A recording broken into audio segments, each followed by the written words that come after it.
What's up, Flesh and Blood community? Sin here, and today I'm talking deck tech. We're going to be going over my Ice Lexi commoner deck tech in the commoner format of Flesh and Blood to kind of counter the format that wants to push dominated attacks through for finishers, pushing things like pummel or Razor Reflex through to get the kill off on you, and kind of preventing those taller heroes from being able to set up and getting kind of skirting around the meta.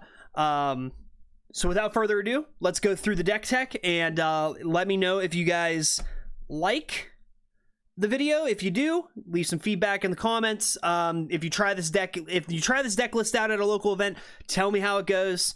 I've tested this myself a little bit, and if you can push through the Frostbite tokens and get your opponent to discard regularly on each turn, you kind of pivot into a position where you are just able to straight gas into your opponent. So without further ado, let's dive into the deck tech and we'll go over it. First things first, guys, we're going to go through, obviously, we're running Lexi. We're going to be running Shiver with it, so we're able to, once per turn instant, and put a card from our hand into Arsenal face up. When we do that, we can choose to give it either Dominate or +1 until the end of the turn. We're going to be aiming to do this with arrows specifically. Hopefully we have one Ice Fusion card in hand. We're running all Ice arrows, and we'll get into those here shortly. We'll run Bullseye Bracers. Pretty easy staple for most Ranger builds. We're going to destroy, and late game you can use this to destroy Bullseye Bracers. If you have no cards in your arsenal, you may put an arrow card from your hand face up into your arsenal. It gains +1 to the end of the turn and go again. So you could really, what you want to be doing with the Bullseye Bracers is any of the non-ice arrows that don't need a fuse to get their on-hit effects. You kind of want to be using Bullseye Bracers for this, or if you want to push through something like another ice arrow and just have that extra damage. Things like Flake Out usually go good with the Bullseye Bracers, because if you can fuse the Flake Out, it'll get +1 and Dominate as well off the ice fuse. So we're running Bullseye Bracers, Honing Hood. You can do this if you kind of have a bad hand, and like at the end of your turn you go to Arsenal. On your opponent's turn, you can at instant speed crack this guy, swap out whatever is in the arsenal that you kind of don't want there, and throw in an ice card that you would have drawn at the end of your turn. That way on the following turn you can pop off Lexi's effect to create a Frostbite under your opponent's turn, under your opponent's control. So Honing Hood for that. Ranger staples, Coat of Frost. At any point during the game, you can kind of at any point on your turn during the game, if you're feeling like, okay, my opponent's setting up for a big turn, and you don't have, maybe you have one Frostbite already out there, you can go ahead and Coat of Frost and give them one extra to try and stall them off their big next turn. Then we got Iron Rot Legs. We can't run Perch Grapplers in this format. We can't run, we don't really want to be running Snapdragon Scaler. So, Iron Rot Legs is pretty self-explanatory. You're just going to be using this for, you're really just going to be using this to block. You could probably, swap this out for for like Null Rune Boots if you're going against a wizard, or like a Rune Blade that's going to be slinging arcane at you. Or you might want to swap out, say, the Honing Hood, possibly, or the Bullseye Bracers would probably be good to at least get Arcane Barrier too, just to try and survive. This format's so quick, Arcane is going to be your biggest struggle in this format. That's why we want to be able to get out ahead of them and start creating Frostbite tokens as soon as possible, because if we can do that, then we can, kind of stall the game. So, really, that's our equipment bundle. I don't have the Null Rune in here. It'll be in the deck list, but make sure, you're at least bringing some Null Rune to the table in the event you come up against a Rune Blade or a Wizard. And inevitably, in this format, you will run into Chane, you will run into Briar, both of which deal heavy arcane damage. So, be mindful of that. Remember, just protect yourself as best you can against Arcane, and you should be fine. So we're going to go into the non-attack actions first. This deck is running 12 non-attack actions. I have two red, read the glide paths. Your next arrow attack this turn gains +3, and it lets you opt. So opting, you're going to be able to, kind of set yourself up for your next turn, see what's on top of the deck, and go from there. Go again. This kind of just helps us push through some of those on-hit effects that we're going to be dominating. Arrow attacks, and yeah, so I'm just running 2 of those just for all intents and purposes. We're running 2 red Winter's Bites and 2 blue Winter's Bites. So this comes into our primary game plan. This is kind of the core of what we want to be doing. Target hero discards a card unless they pay 3 resources for the red and 1 for the blue. We want to be using this as, say, like a fuse card, or if we feel like our opponent's going to be trying to set up for a big turn, we want to be hitting them with as much discard as possible. So, ideally, you'll want to maybe Arsenal Winter's Bite, and then on the following turn, flip it up using Lexi's effect. It gives a Frostbite token to your opponent, and then you play Winter's Bite from Arsenal. So not only are you taxing them on their next turn, you're also taking a card from their hand, unless they pay X amount of resources. So the red ones, they can kind of get fizzled out by actually no, they can't get fizzled out by deep blue, so that's good.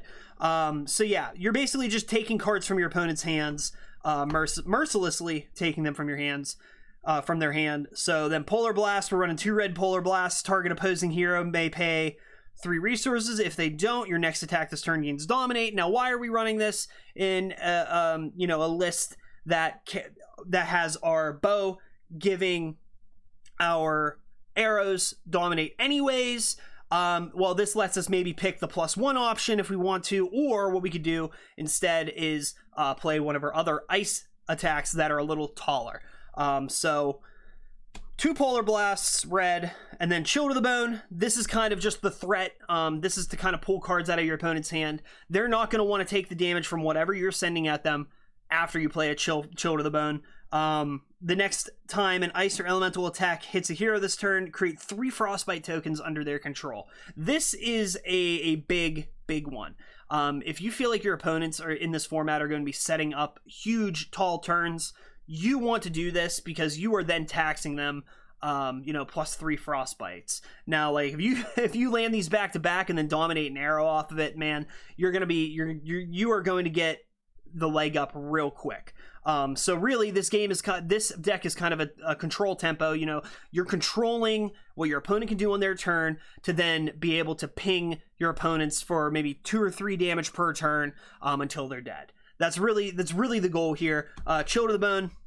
And then the Amulet of Ice, we'll use this for fuse. We'll use this for a fuse. If you have another ice card in hand, which is likely, you'll use that for a fuse, and then play the Amulet.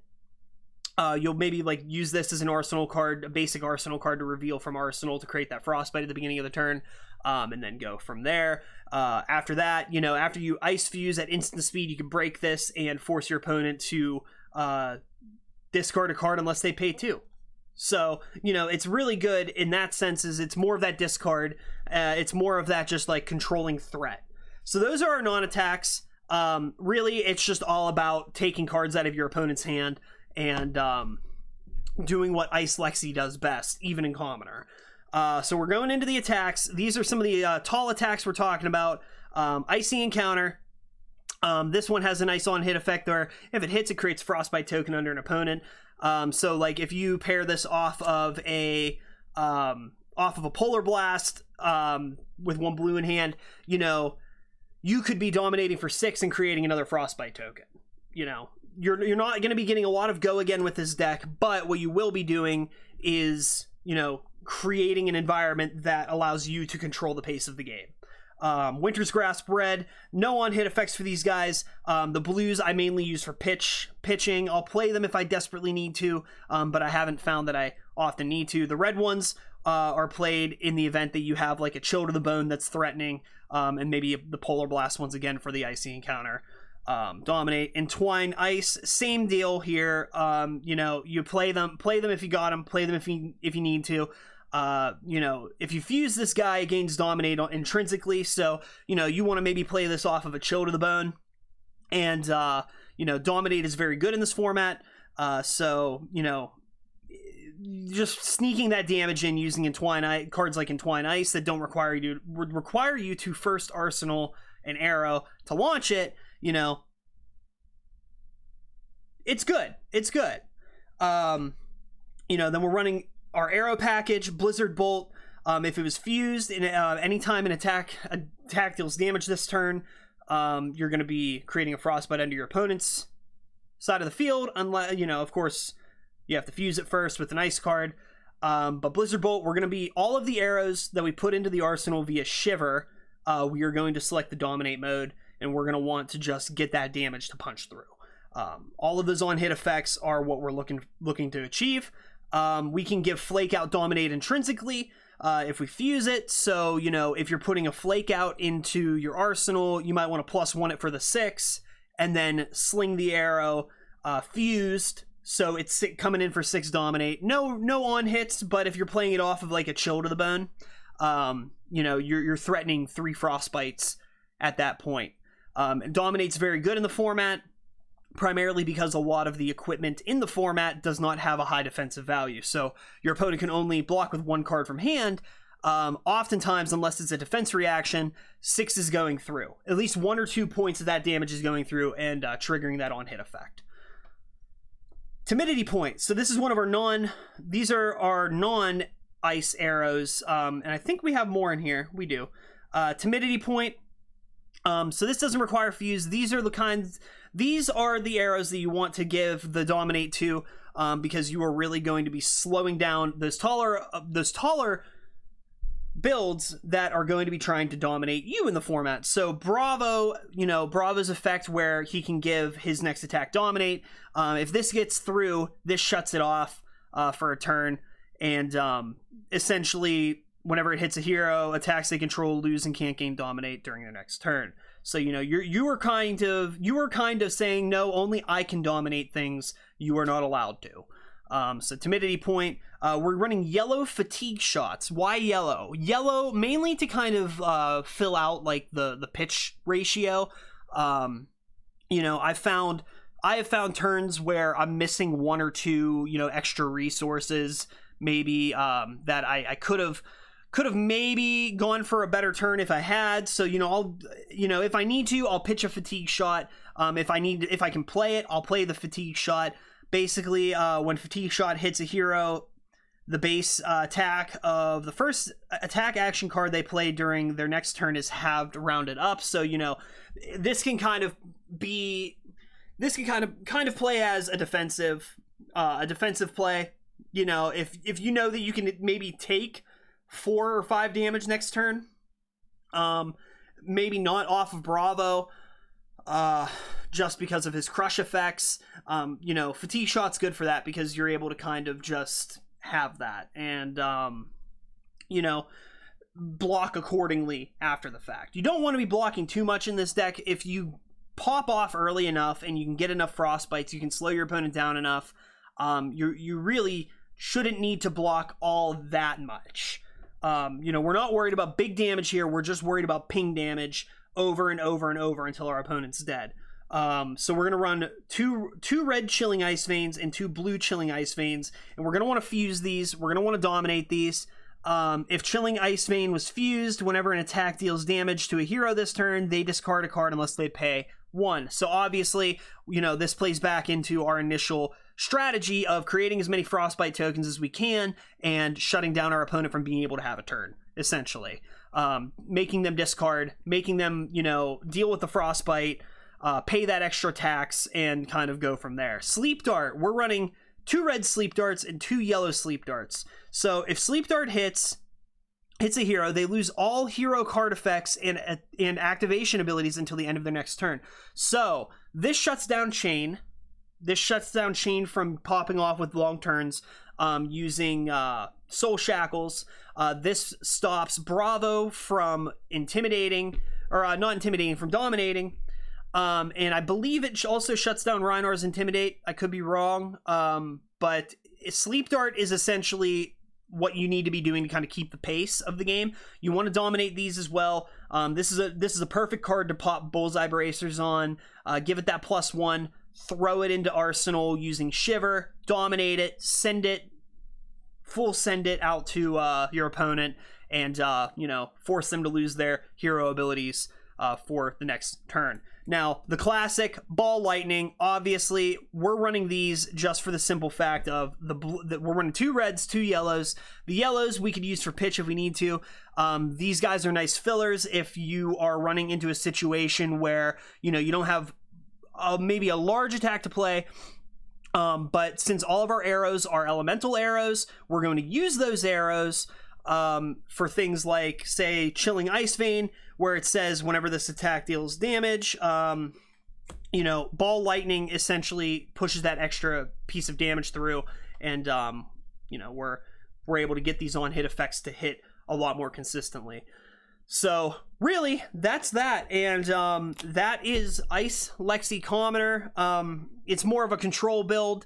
I've tested this against a couple decks. My personal Bravo deck at a buddy of mine, Pilot, and it got to a point where I was able to consistently create Frostbite tokens, and off of those Frostbite tokens, shut down the game, and eventually slowly creep our way to a victory.